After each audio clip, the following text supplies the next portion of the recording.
You're listening to the Good Question Podcast with Richard Jacobs. Our goal is to make each of our guests exclaim, that's a good question. I don't know the answer.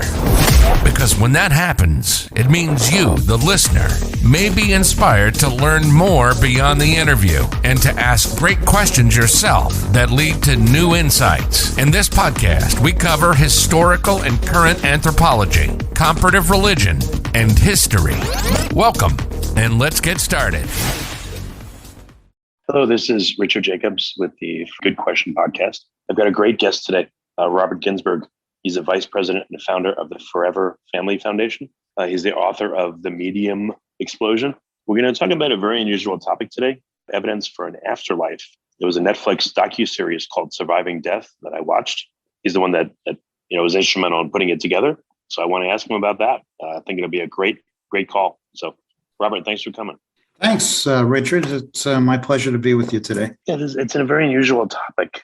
I'm sure you've got a very interesting backstory on how you came to look at what happens after death and what mediums do, et cetera. What's the background of this? Well, if we go back in time about 20 years, my thoughts on the subject were very, very different. I mean, I was a logical left brain thinker. I had a materialistic view of the way the universe worked. And, people after the death of my daughter, and I started to search to see if there was any credible evidence, if there were medical doctors and scientists and researchers that had, some real evidence that our consciousness could survive physical death. To me, it was a hard concept because, I said, what could possibly survive? I thought the term was kind of silly because I thought that we were our brains, produce consciousness. And when our brains are no more, we're no more. And that's it. Final, we're extinguished forever. And what I learned in talking with various people at major universities, medical doctors and scientists, was that there is a lot of evidence, and a lot of it goes unknown to not only to the general public, but even in the scientific community. People just refuse to become familiar with the evidence because it challenges everything that they were educated to believe. So that evidence comes in, many different forms. It comes in, near-death experiences and end-of-life, experiences, deathbed visions, reincarnation, mediumship, and after-death communications, electronic voice phenomena. So, but what I would say is that it's easy. Well, it's not that easy, but a lot of people find it easy to dismiss any one discipline of research. But when you step back and you examine everything as a whole, then survival of consciousness makes a lot of sense. It's probably the best explanation. What were some of the things that you encountered early on that really shook your belief system? My personal story was that, on a night of September 1st, 2002, in the early morning hours, about 3 a.m., my wife was trembling in bed. She just was wide awake and she was ashen white and she was trembling.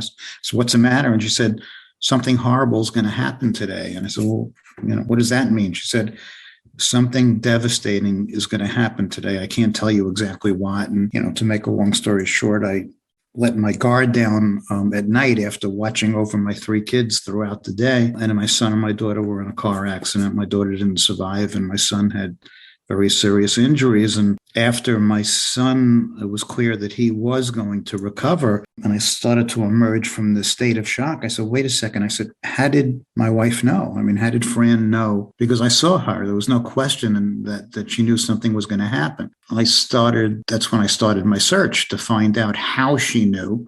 And then, of course, I wanted to know the questions that a lot of people want to know is, does my loved one still survive in some form, and are they okay? So, one thing, led to another. I started reading, book after book. I probably have read over 1,000 books on the subject to date. I started interviewing everybody that I possibly could. And I was amazed that our minds can act independently of our physical brains. And that starts off with examining intuition and ESP and telepathy and remote viewing and things of that nature. First of all, I'm very sorry for, your loss and what happened to you. I just wanted to acknowledge that. It's terrible. I have children myself, and I would never want anything like this to happen to them. If we just fast forward for a moment, if you put all your new beliefs together, where do you think your daughter has gone? If it's okay to talk about it. If not, it's okay. But if sure. Yeah, I mean, absolutely. I mean, that's what we do, and for the Family Foundation is what we encourage. Talking and discussing about these things. I believed it took me, I would say, Richard, it probably took me about 7 or 8 years to fully get to that knowing stage. I just relented under the weight of the evidence. I think that my daughter is in a place where we go after bodily death, another dimension. That's a dimension of thought and energy. But what's interesting is that the evidence seems to suggest through people that have had near-death experiences and mediumship and so forth that not only do we survive our physical death, but we retain personality and memory. So our consciousness, and some people prefer to call consciousness, mind or soul, but something does survive and move to another, whether you want to call it a dimension or a sphere or another field, but it goes somewhere. And that's where I've come to believe today. The thing is that people that come to believe that we do survive a physical death do better in their grief than those who don't. And, some people, it's just blind faith because their religion or their cultural influences and, or the media and, the educators, talk about this other place that we go. But for others like myself, I mean, that was not enough. I mean, I needed the evidence. And once I was convinced that the evidence was real, that affected me in a positive way in my grief. Well, yeah, excellent. So it wasn't any one thing that was a straw that broke the camel's back in terms of belief for you, but in all your interviews and surveys and topics and everything, what was the most impactful things that you saw that, again, you were like, this is crazy, wow, but it pushed you further along on the continuum of belief? Yeah, well, probably it really didn't have anything to do with the afterlife. It had more to do with our mind extending beyond the body. But I did a remote viewing experiment myself, where remote viewing is the process by which certain people can, for lack of a better term, send their consciousness out to a distant target and then describe that target and draw accurate pictures. The CIA was engaged with remote viewers in a Stargate program, which is now declassified, but it was during the Cold War, and that's how we used to spy on the Russians. So, I mean, I did a simple experiment where I sent out to the membership in the foundation. I told everybody that for 5 consecutive days, at exactly 9 p.m. Eastern time, I was going to draw a picture.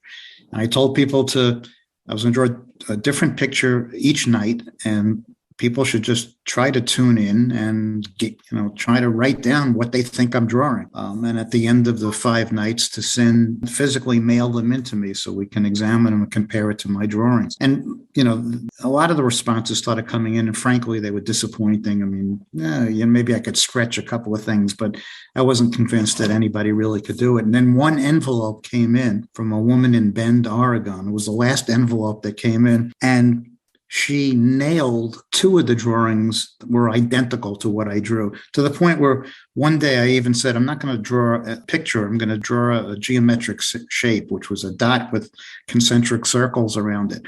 And she nailed that, exactly. And that blew my mind because, first of all, time and space don't seem to matter, because I drew that picture on Friday. She drew it on Thursday, which of course raises the question of who's remote viewing who, but what was significant about this experiment was that here I am, my brain is in my skull, and I was located in New York at the time. This woman is 3,000 miles away in Oregon, on the West Coast. And yet we were communicating, she was able to travel to send her mind to my location and see what I was drawing. So that was the first step, because if you believe that our minds can extend beyond the brain, then the question of survival of consciousness is not that far-fetched. As a matter of fact, it becomes logical. And then there were certain experiences that were happening that could not be explained in physical terms. There was one time, I try to make this short, but we started to have this set cadence, like I called it a Morse code, that kept happening in our cars, whether the car radio was on or off, came out of TV sets, it came out of microwaves, it came out of alarm panels. I mean, it was just crazy. The same exact dot, da, da, da, da, da, da, da, da. So I had a scientist come to New York, and he was doing a lecture for us at one of the local universities, and about 500 people in the audience. And I told him about this. In the middle of the lecture, all of a sudden, there comes that code. Dot, dot, dot. So he just stopped and just looked up this guy. So then he said, because he was doing mediumship research with research mediums.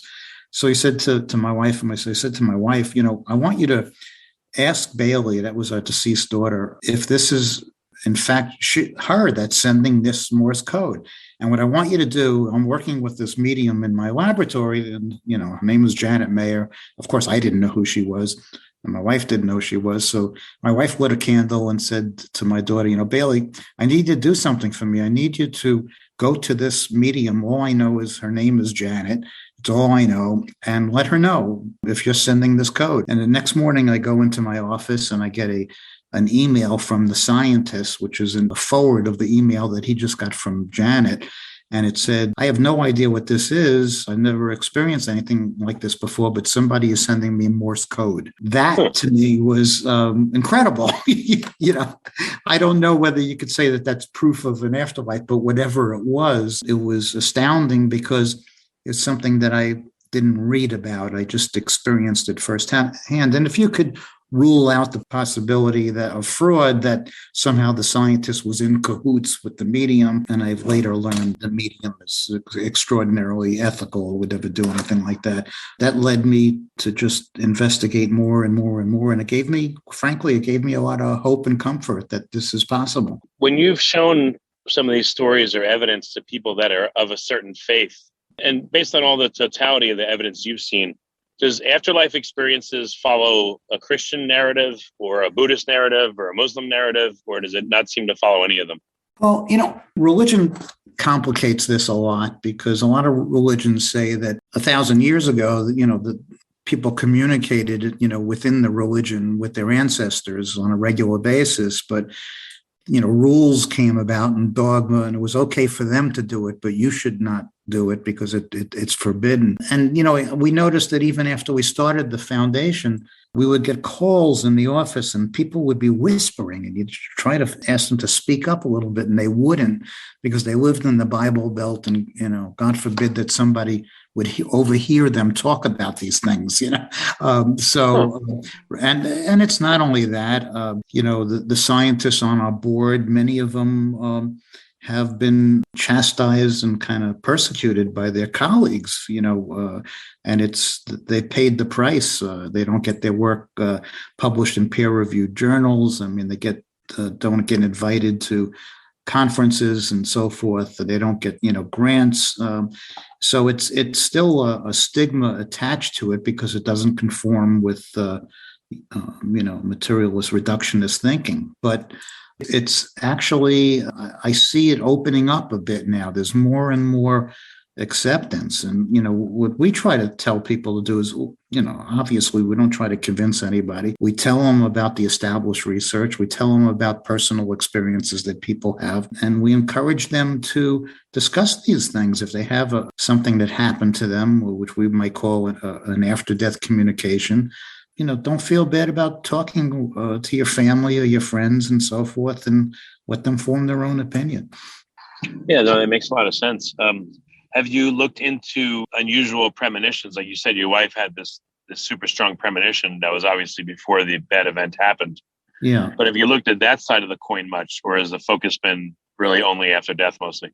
Oh, no. I mean, we're interested in all that stuff. I mean, of course, when somebody has that kind of a vision or a premonition, the question then becomes, was a discarnate source trying to give my wife a message? That was one possibility. Or do some people just have the ability to get a glimpse, precognitive event of something that's going to happen or likely to happen? And that's been the search. I still, in our case, I am open to both possibilities.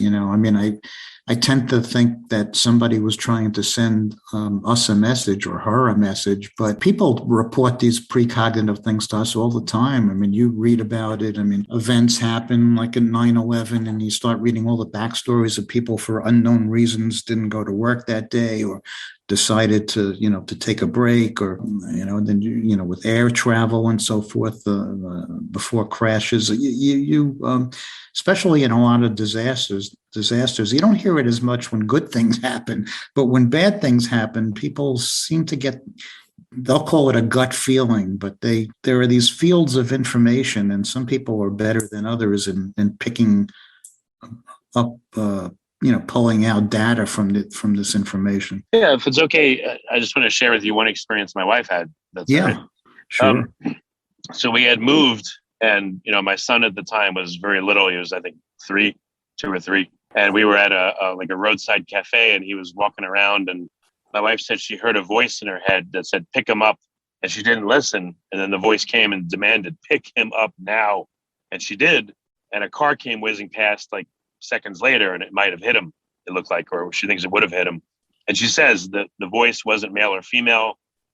No one was there speaking to her. It just was in her head. And she said it was like an irresistible demand to do it the second time she heard it. And she doesn't know what to credit it, but that was her amazing experience.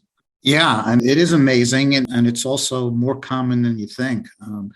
People, hear, sometimes they'll actually hear it, verbally. Most of the time it's through thought, and it's powerful, and they just have to follow it because they know that something is being said. So again, it's the same situation. Was your wife having a precognitive moment, or because she's hearing that voice, you would tend to think, no, that this is a message that's being sent. Then you might say, well, was this a message from another, from a living source or a discarnate source? And then maybe a discarnate source would be better able to see what was going to unfold. So a lot of people will say that must be from a message sent from somebody that no longer resides in the physical world. But yeah, we see that, we hear that all the time. There are also people that they're in a car accident and they actually see a vision of somebody that helps them. And then after the help is given, that entity just disappears and nobody else ever saw them. And, some people would describe that as a visitation, or, but, you can't explain in the physical terms, maybe you can in spiritual terms. So when other people see these various types of evidence, what have you noticed? Which one seems to be the most compelling to people that pulls them in the direction of belief? And which ones seem to be weaker, where people are like more suspicious about? Well, the book that you referenced that I wrote, The Medium Explosion, I wrote that because, as I state in the book, my experience after, evaluating these mediums under controlled conditions since 2005 is that 85 to 90% of the mediums being people that claim they're able to communicate with the dead, can't do what they claim. Only 10 to 15% really can. And it's not to say that they're all fraudulent, although some of them are. It's just that they have some intuitive ability, as do we all in varying degrees, but they have very little ability in providing evidence, from a discarnate source. So, and now because of, it wasn't like it was 50 years ago. Now we have Zoom and we have the internet, and mediums because of COVID are not doing readings face to face with people, but doing it via the internet on platforms like Zoom. And and we heard of a medium recently that was doing a reading for somebody, and while she's doing the reading on her laptop, she had the person's Facebook page open and was just spitting back all the information that she learned about the person on Facebook. So that the sitter, the person that's getting the reading, is sitting there going, wow, this medium is amazing. She's giving me all this information. And of course, it was a total fraud, But then again, certain mediums, and a lot of the mediums that we've certified over the years have gone on to fame and fortune, but some of them are incredible, and they're 90 to 95% accurate in all the information that they give, information that the sitter didn't even know themselves, in many cases, which kind of dispels the criticism that mediums are only reading, the sitter's mind. So mediumship is a when it's evidential and extremely specific, can be a powerful, form of evidence. I think near-death experiences for me, were the most evidential, because you have people that meet every definition that medical science has of death. I mean, they have no brain waves, they have no respiration, they have no heartbeat, they have no reflexes. They're dead as far as, science can tell us. And yet they report having these clear and lucid experiences, which you wouldn't expect from a dying brain, and you can't explain it by, as a lot of people do, by a lack of oxygen, because if you're around people that, like fighter pilots that have anoxia or, a lack of oxygen, it's anything but clear and lucid thinking. They're thrashing about. I mean, they're, sometimes they're even violent. They have no, clear thinking. And yet people have near-death experiences and then get resuscitated, report, thinking clearer than they ever thought before. And some report having conversations with deceased loved ones, or and they describe the environment that they're in, and so forth. There are a lot of commonalities, but to me, and also they leave their bodies and they have a different vantage point. And they can come back and give you evidence of what they saw while they were dead in an operating room. And they see everything that was going on and hear what was going on, and sometimes even being outside the hospital setting and telling you what was going on there. So that shows you that our consciousness is going someplace when the physical body is not active. Yeah, I've seen a lot of those near-death stories, and they're amazing. Yeah. How could people know and see these things that would be impossible even for someone, in some cases that was awake? So yeah, amazing. Yeah, it is. Again, you said that people of certain religions contacted you and they're afraid to say anything against their religious dogma. But what's your overall sense of what happens after death? Do you think that any particular religion in the world is right? Are they all right? They're just seeing different facets of the same thing? Like, what is your big synopsis of seeing all this stuff?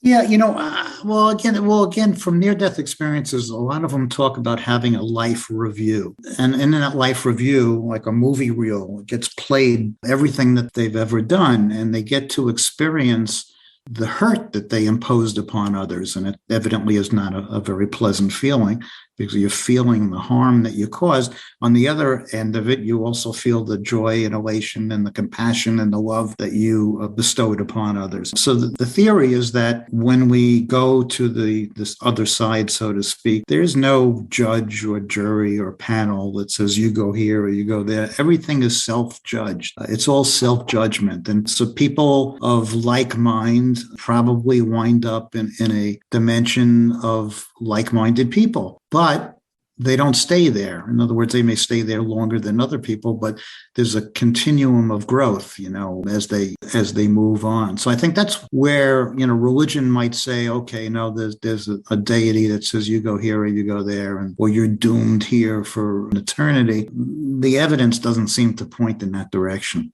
Again, do you think do you think any of the religions are correct, or they're all correct, or they're all wrong, or they're all slightly off? I think that, they're correct in the fact that we move on, in a continuum of life. I think they're incorrect, portraying a life sitting on a cloud with a harp playing. I think that's where they go wrong. I think that most religions, not all, like the Eastern religions tend to believe that when we die, we do continue on, but we get merged into the greater consciousness. So we lose our identity. We don't have memories, stored and so forth. That's not what I believe based on the evidence. I think that it's clear that personality does survive and memories do survive. Whether they survive in perpetuity, I don't know, but certainly for quite a long time that they do. So I think that's where I think the religions, look, all religions are based on the same principles of love and compassion. I think where they stray is that everybody seems to have a different rule. And then you get into, which God is better than the other. But, I think there's a big difference between religion and spirituality. I like to think of spirituality as religion without rules, just based on the same principles. But almost all religions believe that we go someplace, that's the only way that this physical life makes sense. No, that's true. That's true. But what do you think allows or doesn't allow people that have passed on to communicate with the living? What do you think modulates that? I know it's a really hard question, but yeah, it's a good question. It gets, asked a lot because, some people, and because we're among these people, constantly, and some people seem to get all these signs and communications on a regular basis, and others, don't.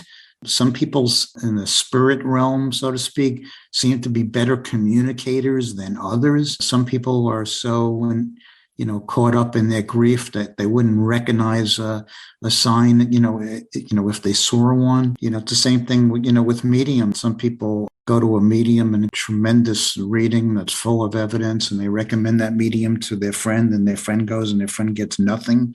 Maybe the person in spirit doesn't want to communicate, through that medium. When it comes to mediumship, I think there's has to be a resonance of three parties, the person in spirit, and then the medium, and then the sitter, the person getting the reading. And if it's not meshing, or I don't know whether it has to do with frequency or resonance or what it is exactly, but it's a tricky process that doesn't always take place.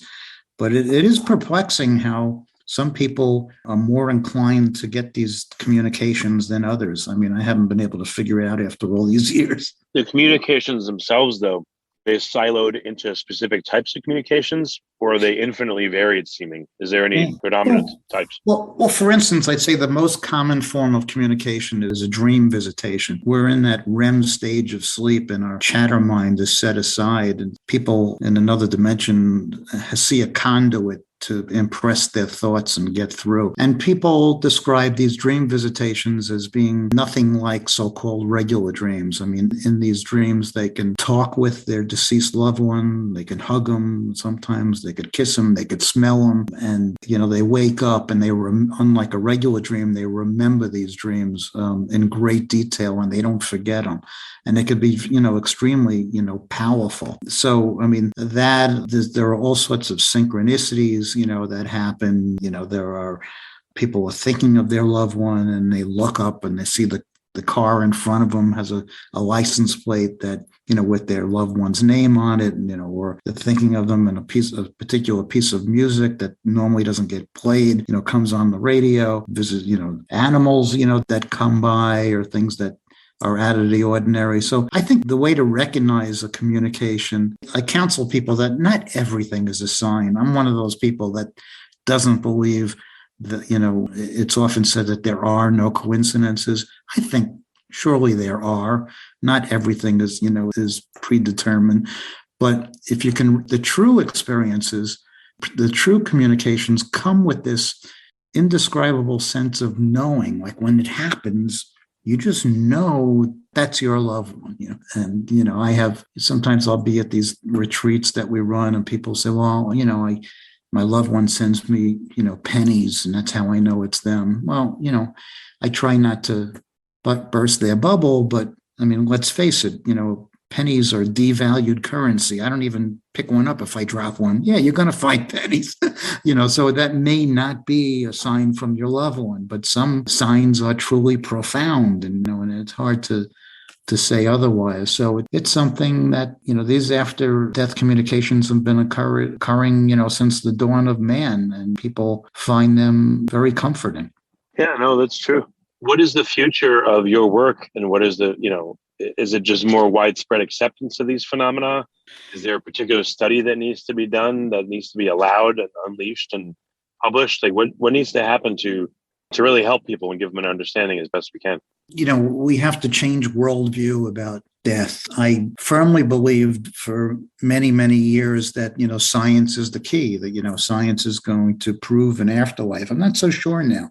I think that The only way that we may be able to change worldview is by this anecdotal evidence versus the scientific evidence. I mean, it's out there. I mean, there's a tremendous amount of research on some of the things we've been talking about, near-death experiences and past life memories of children and these deathbed visions and so forth. I think that the real progress in this area is going to come from people just sharing what they learn and sharing the experiences that they have, because then it becomes more accepted.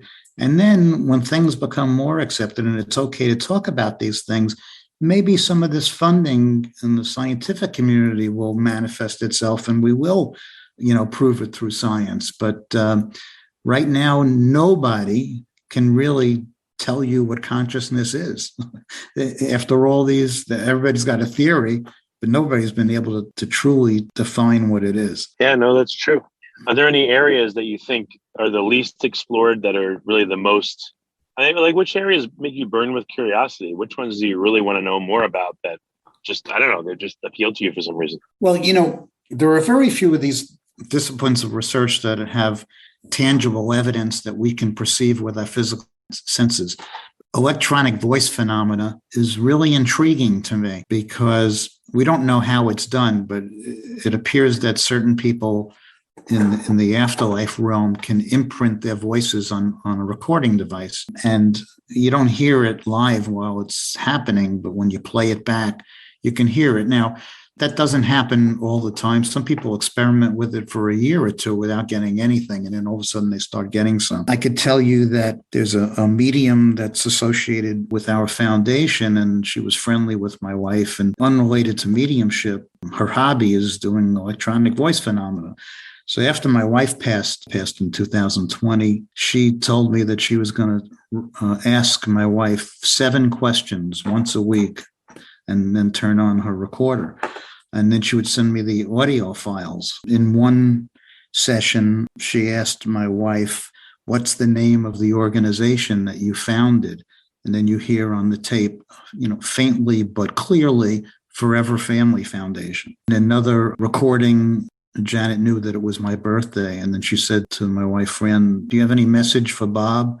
And you heard "Happy Birthday." So those things are, I consider it to be, I know there's no fraud involved. I heard it, clearly go with the assumption that was my wife getting messages to me. And it's something that I have evidence for, I could play it back. So I think that's really intriguing. And, I think more people should try to experiment with that. But, a lot of these things we talk about and you read about, but it doesn't really hit home until you experience it for yourself. Oh, yeah, definitely.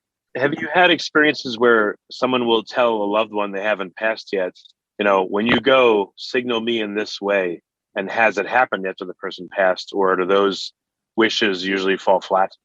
Yeah, a lot of people, before my daughter passed, my daughter was 15 when she passed, but I found out later that she made a pact with her best friend when they were 13 years old. And the pact was, if either one of them were to die, that they would make up a sign to lead, to communicate to the other one, so the friend would know that they still survive. Yeah, I mean, what 13-year-old does that? I don't know. My daughter did.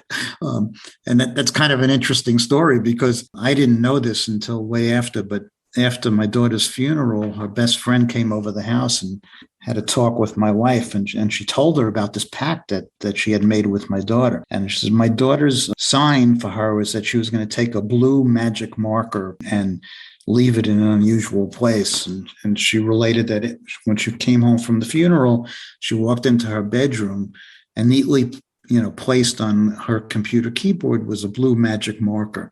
And what made it significant is that she didn't own one. She had never, used one before in her home. Wow. So, people make up, but you're right. You hit on something, is that a lot of people have made these signs with their loved ones. And I don't know the reason, but they're rarely communicated. A sign that when my wife got really sick, she made up a sign that she was going to leave for my other daughter. And then we've yet to receive that, which is very distressing to my daughter. But then I realized, my wife was so sick and suffering at the end.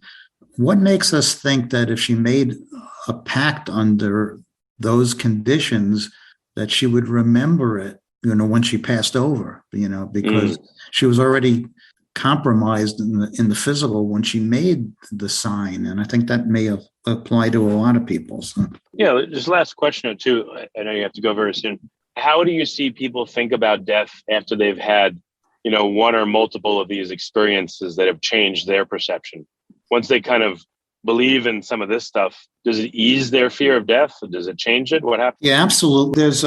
There have now been many clinical studies that have been published in peer-reviewed journals that show unequivocally that people who believe in life after death do better in their grief than those who don't. And that doesn't seem like rocket science to me. I mean, what could give you more hope than the belief that they're not really dead, that they still exist in some form? We see, like you mentioned the Netflix series, and we let them film one of our retreats, in Connecticut. When you see people come in, on Friday afternoon and they're in deep grief and they could barely talk and, they would never think of smiling. And then you watch them at the end of the Sunday night and people laughing. And then some of the effects are long lasting, transforming. I mean, not to say that it's going to make your grief go away. I mean, that's absurd, but they certainly do better with renewed meaning and purpose to move on or I shouldn't say move on, but navigate this new life that they've been thrust into. So yes,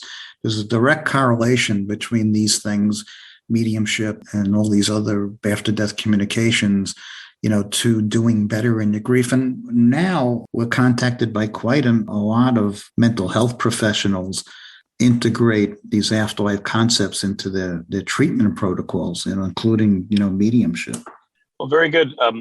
What kind of resources do you have for people that are listening? Should they watch the Netflix series first? Should they read your book? What do you recommend? Well, I mean, if they go to our website, which is foreverfamilyfoundation.org, there's a lot of information about grief, about afterlife science and so forth. That's a good place to start. I think the Netflix Surviving Death series is good because it has some of the segments are better than others, but some of the segments are devoted to the things we've been talking about. You could learn more. We've also I've been interviewing these people since 2005 in the field. So if people go to the website and they click on Signs of Life Radio, all the interviews going back all those years are archived. So if you read a book or you learn about somebody and you want to learn more, chances are that we've interviewed over the years. And then, we have these grief retreats and we have webinars and all these things. So I encourage people to be exposed to all these things and form their own opinions. Yeah, I was just thinking, I know it's probably in bad taste to make a joke, but it would be kind of ironic over these past 2 years that people were afraid to meet up because they feared death, even though they're there to learn about what happens after death. But I hope you're having in-person meetings nowadays. But you're back in the day, none of you mentioned that, before I even believed in any of the stuff, my wife and I used to go to a grief support group, for parents who lost children. And we were both kind of interested in this subject matter. So every time in the group that we brought up the subject of an afterlife, that moderator would shut us down. We don't talk about such things here, we just teach about people how to coping mechanisms. And we always thought that was really odd because all the people in the group, all the parents, it's all they wanted to talk about is, life after death. So we used to stand out in the parking lot for an hour in freezing weather talking about this stuff, and that's one of the reasons that we started the foundation. So, well, there has to be a safe environment where people can go without being labeled or feeling judged and talk about these things. And that's kind of our philosophy. Yeah, no, that's wonderful. Thank you very much for coming on the podcast, and thank you for all that you've done. I encourage listeners to watch the series. It was really revealing. You mentioned all the interviews you did and all the work you continue to do today. So thank you so much. No, thank you. My pleasure. Thank you for listening to the Good Question Podcast. Please email support@thegoodquestionpodcast.com if you have any referrals to great guests for us to interview. Visit thegoodquestionpodcast.com to hear more interviews. And please help us spread the word by rating and reviewing us on Apple Podcasts, iTunes, Spotify, YouTube, or wherever you listen to this podcast.